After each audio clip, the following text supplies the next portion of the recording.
मैं आपको यह बताना चाहता हूं कि हिंदुस्तान के युवाओं के लिए, आदिवासी युवाओं के लिए, पिछड़े वर्ग, दलित, गरीब, जनरल कास्ट के युवाओं के लिए कांग्रेस पार्टी क्या करने जा रही है।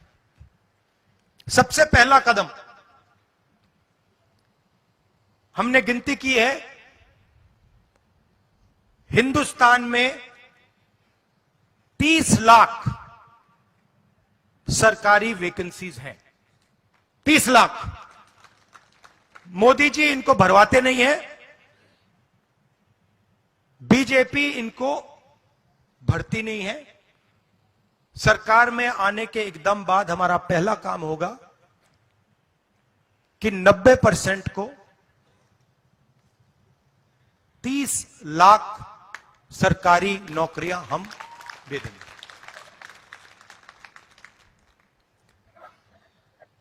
दूसरा ऐतिहासिक काम, हम मनरेगा प्रोग्राम लाए थे, रोजगार का अधिकार। लाखों लोगों को फायदा हुआ, अधिकार दिया हमने। वैसे ही हम हिंदुस्तान के युवाओं को, सब युवाओं को अप्रेंटिसशिप का अधिकार देने जा रहे हैं। और यह अधिकार हर ग्रेजुएट, हर डिप्लोमा होल्डर को मिलेगा। अधिकार क्या है कि कॉलेज, यूनिवर्सिटी, डिप्लोमा के एकदम बाद 1 साल के लिए हर ग्रेजुएट को प्राइवेट कंपनी में, सरकारी ऑफिस में 1 साल की अप्रेंटिसशिप दी जाएगी और 1 लाख रुपए उसे 1 साल में दिया जाएगा। और यह हर ग्रेजुएट के लिए किया जा रहा है। ये जो लाखों लोग कह रहे हैं कि हम बेरोजगार हैं, कॉलेज के एकदम बाद अगले दिन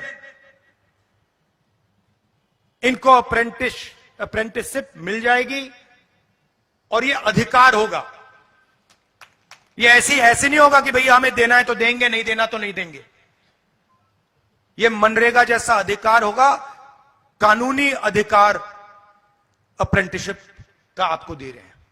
इससे देश में करोड़ों युवाओं को फायदा होगा, ट्रेनिंग मिलेगी और पहला साल का, एक प्रकार से पहले साल का रोजगार मिलेगा। भारत जोड़ो यात्रा में बहुत सारे युवा आए, कहते हैं राहुल जी हमने एग्जाम की तैयारी की, हम गरीब हैं, 3-4 महीने हमने मतलब रात दिन कर दिए, एक कर दिए। एग्जाम के दिन पता लगता है 5% वालों के टेलीफोन पे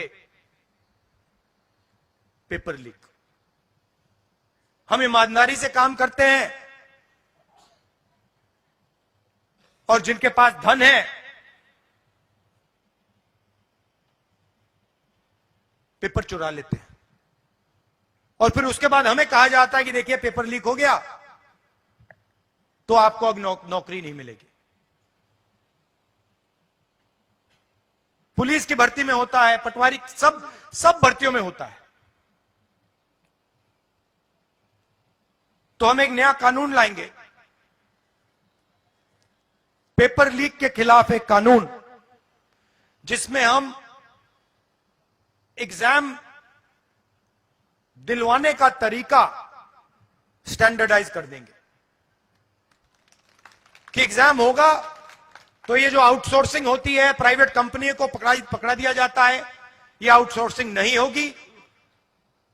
एग्जाम सरकारी संस्था करेगी और इस प्रकार से करेगी। और अगर इस प्रकार से नहीं किया और अगर पेपर लीक हो गया तो फिर कानूनी कार्रवाई ऐसी होगी कि दूसरी बार नहीं होने वाला है।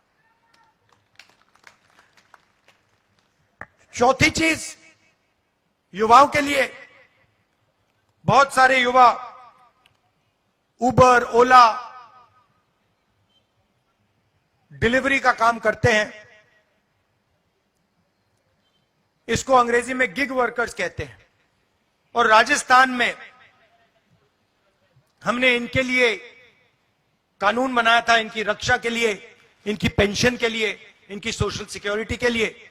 जो कानून हमने राजस्थान में बनाया था, वही कानून हम पूरे हिंदुस्तान में लागू करने जा रहे हैं कि जो ड्राइवर का काम करता है, सिक्योरिटी गार्ड का काम करता है, उबर का काम, ओला का काम, ये पिज्जा डिलीवरी जो होती है, ये जो सब युवा हैं, इनकी रक्षा हो, इनका एक प्रकार से पेंशन हो, सोशल सिक्योरिटी हो, और इनको एक दिन में सड़क पे ना करा जा सके। तो इसके लिए हम एक हिंदुस्तान में एक कानून बना रहे हैं। और पांचवी चीज, यह भी ऐतिहासिक चीज, नरेंद्र मोदी जी ने स्टार्टअप इंडिया किया, स्टैंड अप इंडिया किया, मेक इन इंडिया किया, कोई फर्क नहीं पड़ा। वो सारा का सारा 2-3 अरबपति उठा के ले गए। नरेंद्र मोदी जी की मार्केटिंग जरूर कर दी, टीवी पे उनका चेहरा जरूर दिखा दिया, मगर जो युवा हैं उनको ना स्टार्टअप मिला, ना मेक इन इंडिया मिला।